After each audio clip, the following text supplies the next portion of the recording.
Bonjour à tous les amis, bienvenue sur CryptoForce, cette actualité crypto, donc numéro 32. Donc aujourd'hui, je la fais vraiment spécialement aussi le mercredi parce que j'ai pas trop le choix avec mon emploi du temps qui est un peu chargé là en ce moment. Donc aujourd'hui, comme d'habitude, ça va rien changer au programme. On va parler du VeChain, on va aussi parler de Ecomi, du projet Digital Collectibles, mais également de Ultra et de Ripple. Vous avez quelques petites informations pour tous ces projets-là. Des informations plutôt sympas hein, pour vous dire, pour rien vous cacher.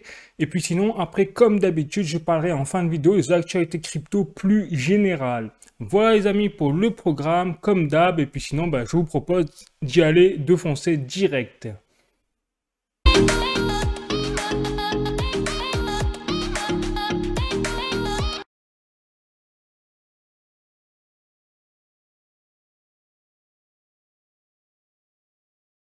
Donc c'est parti, je commence avec la fondation VeChain et premièrement avec un tweet de Hazen Reich, comme vous pouvez le voir ici. Donc Hazen Reich, qu'est-ce qu'il fait? Il pointe du doigt en fait un tweet qu'il a lui-même, une information qu'il a lui-même repérée et qui a été relayée, vous voyez, confirmée par la fondation VeChain à travers un retweet. Donc, ce qui est intéressant dans ce tweet, c'est que déjà, il parle d'un événement qui va venir, donc dans le mois de juillet, qui va avoir lieu, par exemple, vous voyez, au 20 juillet 2023. Et en fait, ça va être un séminaire qui va être, tenez-vous bien, donc tenu, bien sûr. Donc là, on voit VeChain Tech is hosting a virtual seminar, c'est-à-dire que la fondation VeChain, la partie technologique en tout cas, va en fait organiser un séminaire virtuel, mais surtout en collaboration, tenez-vous bien, avec Micromation et GS1. Donc là, c'est du lourd, hein, ça paraît de rien comme ça. Et on se dit déjà, mais qui c'est GS1, enfin GS1 et Micromation, qui sont ces gens? Donc je suis allé voir, je suis allé fouiller. Donc regardez, je suis déjà sur le site de GS1. Là, je suis allé sur Wikipédia, pour rien vous cacher.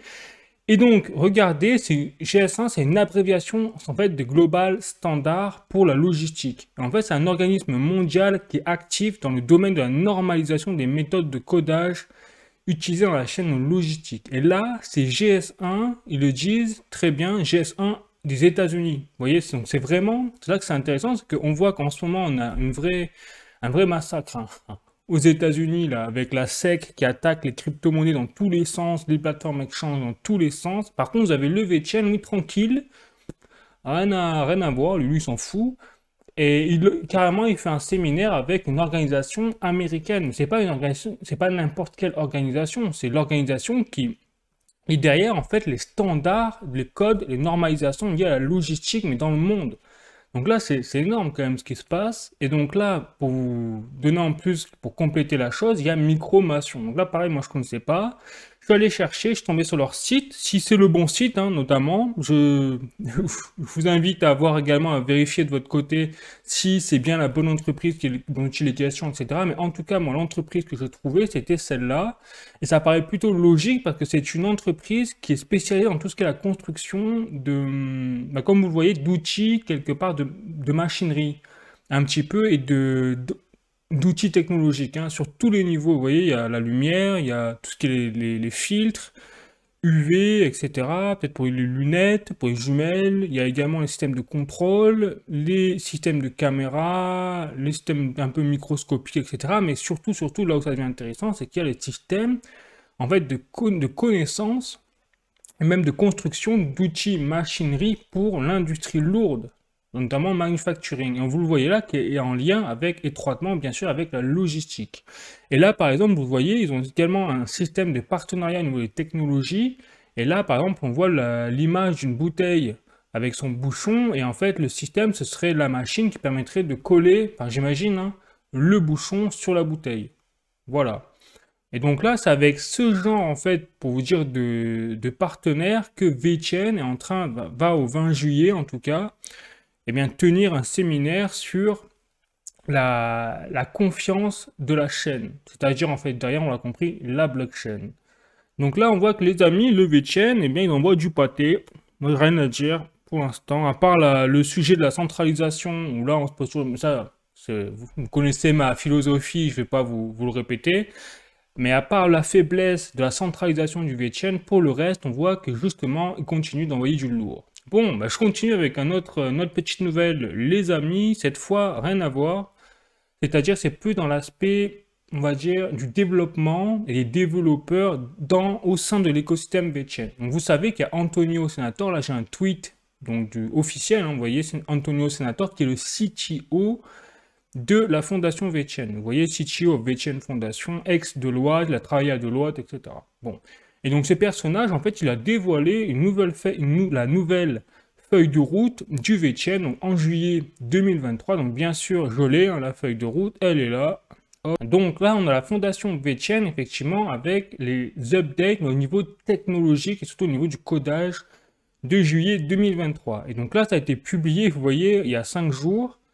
Et donc là, en fait, c'est tout un aspect sur les développeurs de la fondation VeChain. Et en fait, le CTO Antonio Senator, à travers donc l'article Medium que je vous montre ici, eh bien, avait déjà annoncé que le but de la fondation VeChain était de recruter massivement des développeurs.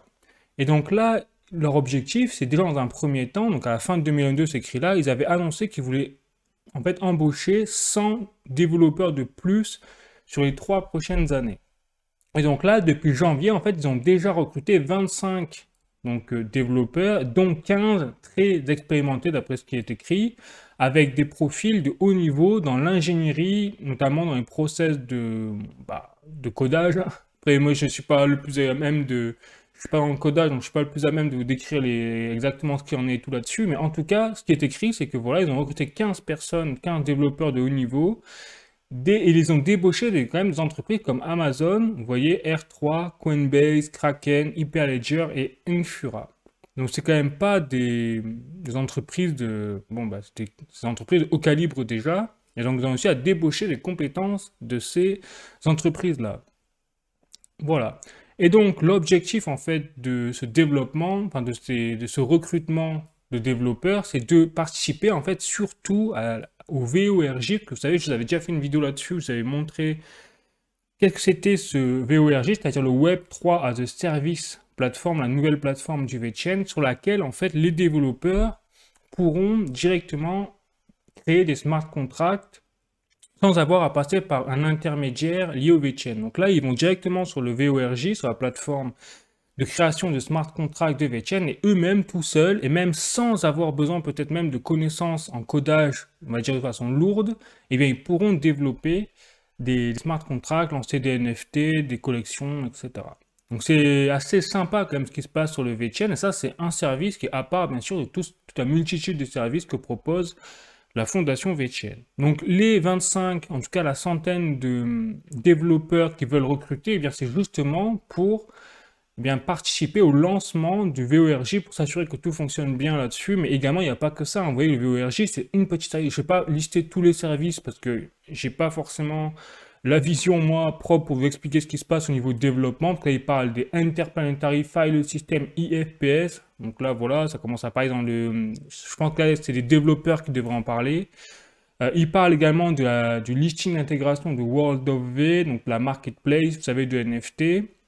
Il parle des vaults tokenisés, il parle de ERC 721, voilà, il parle vraiment, on commence à rentrer dans le détail technique, et c'est normal puisque c'est Antonio Senator qui est le CTO de la fondation VeChain, donc c'est très normal que ce vocabulaire s'adresse à des développeurs. Bon, mais en tout cas, on voit que là, ça continue d'envoyer du pâté. Bon, je continue avec une autre information, c'est une petite dernière information pour la route de VeChain pour la semaine. Donc là, j'ai un tweet, effectivement, de la fondation VeChain qui retweet encore une nouvelle fois, en fait, une information qui a été avancée par Eisen Reich, qui est plutôt en avance, hein, toujours sur il arrive à dénicher des petites pépites au niveau des informations. Et en fait, ils font référence, donc tout cela, regardez, là, on a la fondation VeChain qui dit notre infrastructure blockchain et en fait, est en train de s'insérer quelque part dans les mécanismes de l'économie globale.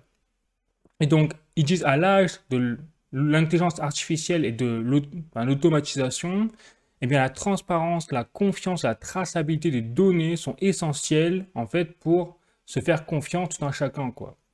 Et donc, il dit que le monde est en train d'entrer dans une nouvelle ère et le VeChain est au cœur, en fait, de cette nouvelle ère.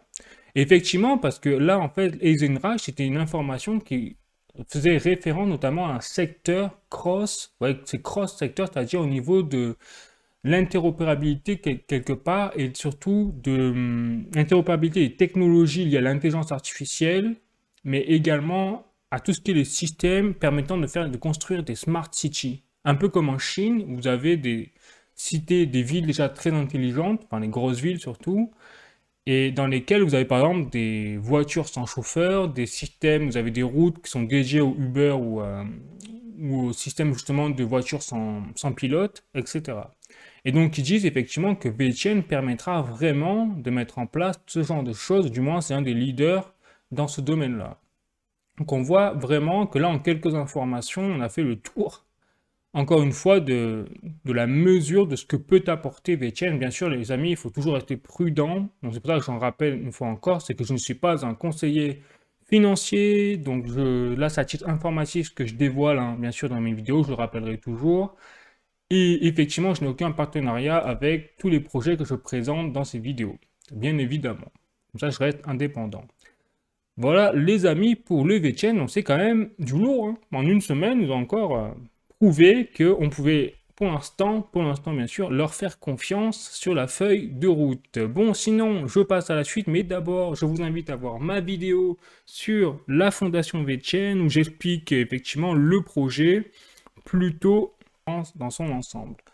Bon, je continue avec le second projet, cette fois de VV Digital Collectible. Donc là, je vais vous présenter surtout les drops qui ont eu lieu cette semaine, enfin entre la semaine dernière et cette semaine. Donc la première information sympa, c'est que là, on a au 12 juillet, c'est-à-dire aujourd'hui, on a eu un petit drop, vous voyez, de Disney, avec Donald, Mickey, Dingo. Et c'était, alors j'ai pas la date de la version physique, hein, mais on voit qu'ils continuent à lancer tout simplement leur drop lié avec le partenariat de Disney. Donc très sympa.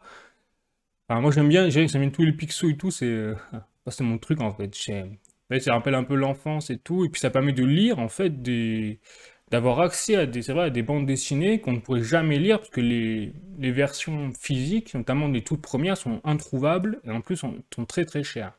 Donc c'est vrai que là on a une utilité effectivement à ce niveau-là de l'application VV à travers ces bandes dessinées en NFT, je vous rappelle. Bon, je continue. Donc là, on a un autre drop de VV Digital Collectibles. Alors ça, c'est prévu le 14 juillet, c'est-à-dire dans 2 jours, c'est-à-dire pile un feu d'artifice là pour le 14 juillet. Eh bien, on a un poster de Alice au Pays des Merveilles, voilà, qui sera en édition 1, je crois. C'est un peu le principe de ce genre de poster, c'est qu'il y a une seule édition. Donc c'est extrêmement rare, bien évidemment. Donc voilà, Alice au Pays des Merveilles. Ah là là. Et ensuite, prochain drop, on a également, donc là, les comics continuent avec les X-Men, notamment avec le partenariat Marvel. Donc là, ça continue, on voit bien.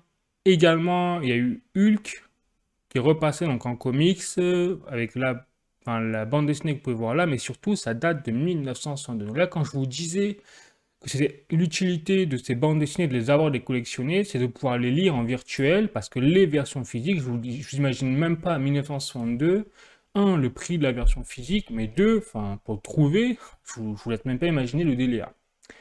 Voilà, donc ça c'est bon, et ensuite on a effectivement là le drop de la semaine dernière, le drop phare, c'était Kung Fu Panda, avec effectivement des collectifs digitaux 3D du célèbre Kung Fu Panda. Bon, pourquoi pas, si vous voulez les collectionner, pourquoi pas. Bon, et enfin les amis, dernier petit drop pour la route, effectivement, je crois que je l'avais déjà présenté la semaine dernière dans l'actualité précédente. C'était effectivement là, dans le cadre de l'événement Platinum Moment des 100 ans de Disney, ils ont sorti en fait donc une porte qui était en lien avec un dessin animé déjà à l'époque de Disney, Monstres et compagnie, je ne sais pas si vous avez vu. Et en fait, là, la particularité de ce NFT, c'est que vous pouvez apparemment ouvrir la porte, choisir d'ouvrir la porte. Et si vous l'ouvrez, vous avez la possibilité de tomber sur un poster Platinum. Si vous avez la chance, vous avez un ultra rare, sinon vous avez un commun. Le principe. Donc là, on voit quand même que, pareil, au niveau de l'interaction avec les NFT, on voit que ça continue dans ce sens-là à envoyer du pâté pour l'application VV. Bon, j'ai pas d'autres informations, même sur la gestion de projet, j'ai aucune information, les amis, du moins je ne les ai pas vus passer. là-dessus. Donc, bien, rendez-vous la semaine prochaine pour parler des, s'il y a des nouvelles entre-temps, de la gestion de projets qui avancent, on l'espère, pour VV. Sinon, eh bien, je vous invite à voir ma vidéo sur Ecomi Omi, et puis sinon, ben, écoutez, on continue. Et donc, on continue avec Ultra, notamment. Alors là, vous allez voir, j'ai quelques petites informations assez sympas à vous présenter. Donc, notamment avec le, vous savez, je vous avais déjà présenté la semaine dernière qu'il y avait l'ouverture, donc en bêta, bien sûr, du service Ultra Arena. Parce que c'est vrai que là, il y avait plusieurs services qui étaient vraiment pas disponibles sur la plateforme Ultra au niveau des jeux. Et bien là, ça y est, ils ont lancé leur Ultra Arena, c'est officiel. Donc, bien sûr, une liste de personnes qui sont inscrites au préalable. Hein. Donc, il y avait une sorte de whitelist. Et toutes ces personnes qui ont eu la chance d'être sélectionnées pour tester eh bien, l'Ultra Arena peuvent gagner jusqu'à quand même dans un e-sport. Hein. C'est du e-sport, c'est des tournois de jeux vidéo, bien évidemment. Et bien jusqu'à 1000 $ de prix quand même en UOS. Donc c'est quand même pas négligeable. Et là, pour être plus précis, donc vous savez, parce qu'il y avait tout un programme sur tout le mois de juillet, durant lequel se déroulent les compétitions sur la plateforme Ultra, enfin sur le service Ultra Arena. Eh bien, vous avez 4 jeux, et donc notamment PUBG, c'était le premier tournoi de la première semaine.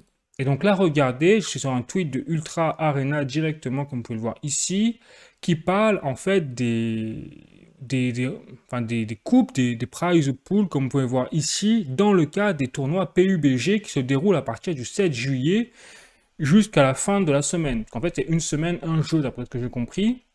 Donc regardez, donc les joueurs compétents, on imagine, hein, pourront gagner jusqu'à 250 $ de UOS, également 67, enfin, on imagine un collectible unique avec une épée. Donc s'ils sont peut-être bien classés, si je puis dire. Après, je ne l'ai pas testé, je ne suis pas dans la whitelist, mais en tout cas, le concept, voilà, on voit vraiment là, on a une image du concept réel que ça va donner. C'est que derrière, on a, ça y est, on a le e-sport. C'est ça qu'apporte en fait l'Ultra Arena, c'est qu'il mêle en fait le e-sport, les jeux vidéo, la plateforme, on va dire, un peu clone de Steam, en tout cas en concurrence avec Steam, c'est leur souhait en tout cas. Et derrière, vous avez un aspect play to earn dorénavant, parce qu'il y a les NFT derrière, et même les, eh bien, la crypto-monnaie qui est en airdrop pour les meilleurs joueurs. Donc ça, c'est extrêmement sympa. En termes de révolution, quand même, on le voit bien. Et surtout, on voit que Ultra, eh bien, vraiment, ils sont très bons dans tout ce qui est la gestion de projet et le respect de leurs jalons, tout simplement, par rapport à ce qu'ils annoncent au préalable. Donc ça, vraiment, je tire mon chapeau, parce que c'est jamais facile. Et pourtant, ils arrivent vraiment à continuer avec succès, en tout cas, pour l'instant, ce point-là. Bon, donc je continue avec, cette fois, une autre justement information de Ultra, et là il parle de la tokenisation des jeux. Et quand je vous dis qu'ils sont plutôt pas mal dans leur feuille de route, dans leur jalon, c'est justement parce que là il parle du testing, c'est-à-dire des tests au niveau de la tokenisation sur tout ce qui est l'aspect des jeux. Et donc vous savez, quand le but ultime de la plateforme Ultra, c'est que quand vous allez acheter un jeu vidéo, un peu comme sur Steam au final, quand vous achetez un jeu vidéo, eh bien, le problème sur Steam, c'est que vous ne pouvez pas derrière le revendre parce que, en fait, ce n'est pas réellement à vous. Vous l'achetez, mais en fait, c'est la plateforme qui conserve la propriété réelle du droit numérique du jeu. Or là, avec le système de tokenisation, c'est bien, vous aurez vraiment un système de propriété sur votre jeu, puisque votre jeu sera tokenisé et ce sera sur la blockchain et c'est vous seul qui l'aurez, ce jeu-là. Donc là, ce système-là est très très innovant, parce que derrière, bien sûr, je rappelle, il va permettre surtout quoi? Il va permettre un marché secondaire. Parce que comme il y a vraiment un aspect de droit de propriété, eh bien tout le marché de l'occasion qui est fermé pour les autres plateformes que l'on connaît déjà, comme Steam, on s'appelle l'Epic Game Store, etc. Eh bien derrière, aujourd'hui avec Ultra Arena, ce système-là, bah, c'est fini. C'est-à-dire que là, vous aurez un système primaire, un système secondaire, où vous pouvez revendre vos jeux à travers ce système de tokenisation. Et là, ils disent que ce système de tokenisation, eh bien, il est en phase 1 déjà de test. Et donc, ils disent qu'ils ont déjà tokenisé en fait les jeux free-to-play pour commencer un petit peu là-dessus. Voilà. Et donc, ils disent ça reste quand même donc, en phase 1 et c'est donc ça reste non commercialisable, en gros, non tradable, non transférable parce que c'est des jeux en free-to-play et parce que c'est la phase 1 de test. Bon. Et après, ils disent, cette phase marque aussi la première étape dans les tests des systèmes de propriété des NFT Unix. Vous savez, avec notamment l'épée que je vous ai montré, par exemple, ça, voilà, c'est un Unix Collectible, c'est un NFT Unix, cette épée-là. Et donc, eh bien, avec ce système-là, eh bien, ils sont en train de tester également ce système pour ensuite, derrière, avant de, alors je lis, hein, avant d'aller ensuite derrière sur la tokenisation de tous les jeux sur Ultra. Vous voyez, donc on a vraiment une vision, c'est qu'ils veulent tokeniser absolument tous les jeux présents sur la plateforme Ultra, donc c'est énorme. Bon, voilà, et ils disent, les jeux tokenisés créeront en fait un monde de possibilités pouvant vous permettre de trader, de commercer, enfin d'échanger vos jeux sur le marché, sur exactement ce que je vous disais là, comme exactement dans la même manière que vous le feriez avec un jeu physique. C'est exactement ça. Donc là, on voit vraiment que c'est un projet également révolutionnaire sur ce plan-là, malheureusement, dans un monde où on a une inflation de plus en plus conséquente et dont les gens, eh bien, tout le monde, hein, fait de plus en plus attention à son portefeuille. Bon, voilà pour ce projet. Je trouvais très intéressant les avancements là, en tout cas ça avance. Et puis sinon, je vous invite à voir ma vidéo sur Ultra, également si vous êtes intéressé par ce projet pour en connaître plus, pour en savoir plus. Sinon, eh bien, je continue avec cette fois le prochain projet, c'est Ripple. Alors là, j'ai pas beaucoup d'informations, hein, les amis, c'est juste une information pour être précis. Et surtout, c'est une annonce de partenariat entre l'université de Toronto, comme vous pouvez le voir là, et le programme en fait de recherche académique de Ripple. Donc très intéressant en fait sur le fond, parce que vous avez Ripple en fait qui a proposé des compétences techniques aux Canadiens, tout simplement.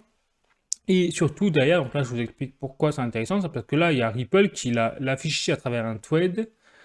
Eh bien, que l'adoption en fait des applications du monde réel, de la blockchain et des assets digitaux vont en fait être largement mis en avant grâce aux recherches académiques qui sont la clé pour pourvoir donc à l'industrie, eh bien, avec la roadmap du futur. Donc en fait, l'académie, enfin les recherches académiques, cette information a l'air de rien, mais en fait elle est très importante parce qu'effectivement ça ressemble. Alors après je prends peut-être pas la bonne analogie, mais en tout cas ça me fait penser vraiment à ça. Par exemple, durant la Seconde Guerre mondiale, eh bien, il y avait donc la guerre sur le terrain, mais il y avait aussi une guerre technologique. Et donc c'est vrai qu'au fur et à mesure, en 5 ans, enfin, on n'a jamais eu une telle explosion technologique durant la Seconde Guerre mondiale que pendant les 30 années qu'on suivi derrière. Parce qu'il y avait une course à l'armement, en fait, quelque part. Et bien là, ça ressemble un petit peu. Alors, c'est pas du tout le même cadre, hein, bien sûr, je le précise. C'est pas du tout le même cadre. Mais voilà, peut-être qu'il y a une course également qui est en jeu, parce que derrière, on a la clé de la blockchain, on a la révolution d'Internet, on a la révolution de la logistique, donc il y a beaucoup de choses qui sont en jeu. Et les entreprises qui sont en avance là, sur ce sujet-là, eh bien, seront les entreprises, les prochaines méga corporations de demain, on le sait bien. Voilà les amis, donc ça c'était tout pour Ripple, il n'y a pas d'autres nouvelles au niveau même du combat judiciaire là, entre la SEC et Ripple, le XRP, il n'y a rien de neuf sous le soleil, donc ça traîne un petit peu là. En tout cas aux États-Unis, c'est vraiment avec le boxon juridique là, ils ont tout mis KO quoi.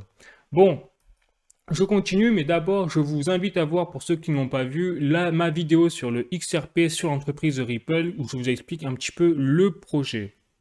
Et sinon, eh bien, je continue avec les actualités crypto, les amis. Et donc là, vous allez voir, donc, première actualité crypto, notamment avec le journal ducoin.com, Microsoft continue son incursion dans la crypto avec Axela AXL. Et en fait, donc, pour vous présenter un petit peu ce qui se passe là, c'est que Microsoft, eh bien, on le voit bien, est en train de... Même il y a déjà eu un partenariat avec un projet crypto donc l'année dernière, donc je ne sais plus exactement lequel c'était. Mais en tout cas, on voit que là, Microsoft a de plus en plus le souhait, l'intérêt, en fait, de s'intéresser au milieu de la blockchain dans un contexte, ça qui fout, que Microsoft, on rappelle, c'est une entreprise américaine, hein, très connue, poids lourd, donc GAFA, bien évidemment, en ce temps, au 21e siècle. Et donc, au moment où on a la SEC qui tape sur les cryptos, que font les grosses entreprises, ceux qui dirigent réellement le monde en fait en tirant les ficelles dans l'ombre? Eh bien, eux, ils continuent en fait de leur incursion de plus en plus profonde avec le milieu de la blockchain et des crypto-monnaies. Donc, c'est ça qui est marrant. Donc là, je n'ai pas travaillé sur Axela, parce que je n'ai pas fait beaucoup de recherches là-dessus. Si vous voulez en savoir plus sur Axela, je vous invite à voir de vous-même. En tout cas, le sujet, moi, que je vais vraiment vous montrer, pointer du doigt, c'était vraiment le fait que eh bien, on a une grosse entreprise comme Microsoft qui, dans un temps où les crypto-monnaies sont quelque part mal vues par les régulateurs, eh bien, eux, qu'est-ce qu'ils font? Eh ils se jettent dessus. Bon. Et c'est pas fini, hein. Notre information ici également, là, cette fois de cryptost.fr, on a le minage de Bitcoin, BTC, le deuxième plus important gestionnaire au monde, investi massivement. Et là, en fait, on parle de Vanguard. Et effectivement, Vanguard, donc on parle très souvent régulièrement de BlackRock, qui gère entre 8 000 et 10 000 milliards de dollars de gestion d'actifs donc, dans son portefeuille, pour le compte d'autres entreprises, possède des actions en veux-tu, en voilà, dans dans les plus grosses entreprises du monde, dans le CAC 40, et surtout, eh bien, il faut savoir que BlackRock, ce n'est pas les seuls à diriger le monde financier. Il y a également leurs concurrents, et leurs concurrents, il y a notamment Vanguard. Et Vanguard, on va dire, c'est peut-être en deuxième position, ou du moins dans le top 5, les plus grosses entreprises de gestion d'actifs au monde sur ce plan-là. Donc, ils ont vraiment une influence également assez non négligeable. Et eux, ben, qu'est-ce qu'ils font à quelques semaines de la demande d'ETF spot de BlackRock pour le Bitcoin à la SEC? Eh bien, on a Vanguard qui, eux, investissent en masse dans le minage de Bitcoin. Ah. Donc là, franchement, c'est vrai que ça fait un petit peu beaucoup quand même au niveau des institutionnels, au moment où tout le monde se concentre sur la bataille entre les régulateurs américains et les crypto-monnaies.